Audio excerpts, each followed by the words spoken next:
Some years ago, I was sitting in the New Delhi airport. I had just taken a pilgrimage of several thousand people for about 2 weeks in a place called Vrindavan, and I was really tired. And I was waiting for a flight to get back to where I live in Mumbai, and I was really happy to kind of just be alone waiting for the flight. And then somebody came up to me and said, the Union Minister of the Government of India for the Environment wants to speak to you.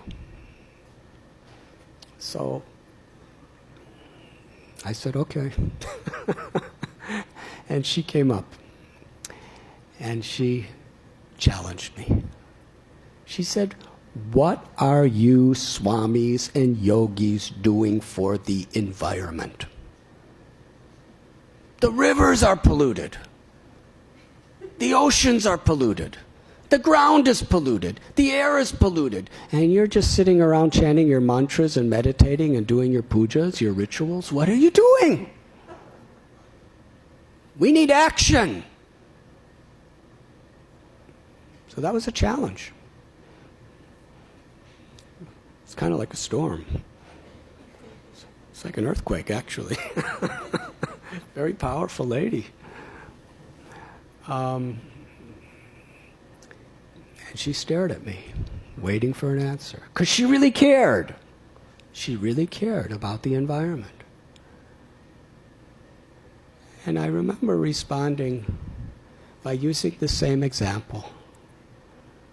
When we're covered with boils, we do have to treat the symptomatic problem. But if the cause is a disease in the blood, we have to treat that. What is the cause for all this crime and all this hatred and hypocrisy in the name of religion? What is the problem with the greed on Wall Street that's actually creating such a destabilization in our own economy? What is the problem in India among politicians who for bribes are willing to compromise and let the people suffer?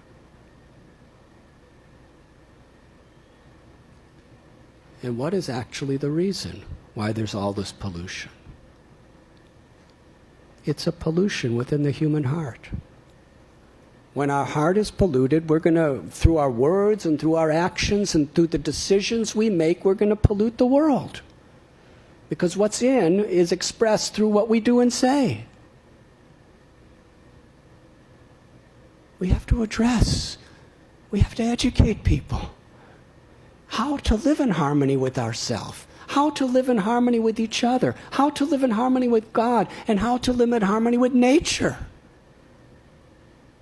And today's world now, it has come to a point with all of our incredible science and our incredible technology and the unbelievable development of industry and the armies and the weapons and the bombs and the incredible power of communication.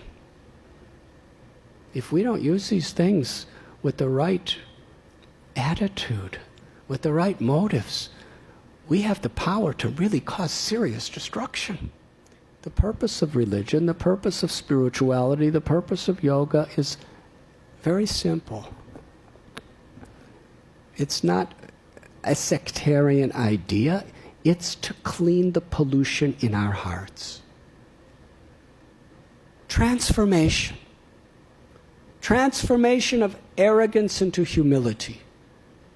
Transformation of greed, toxic greed that can never be satisfied.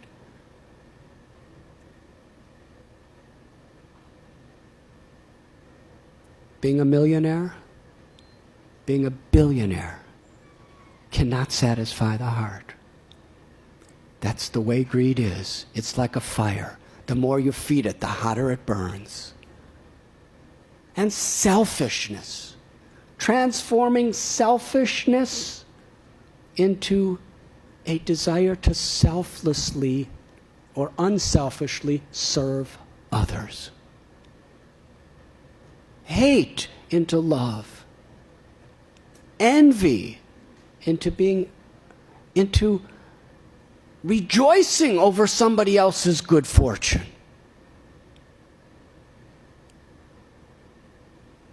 And actually connecting to a grace, an energy that is within all of us and everything that brings out that love that is within us.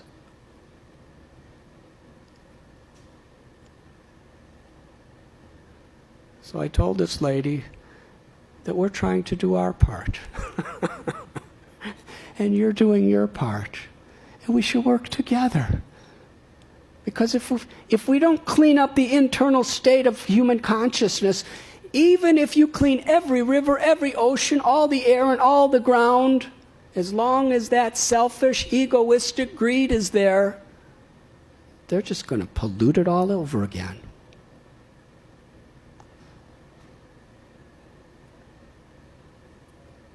And she smiled and said, yes, we must work together.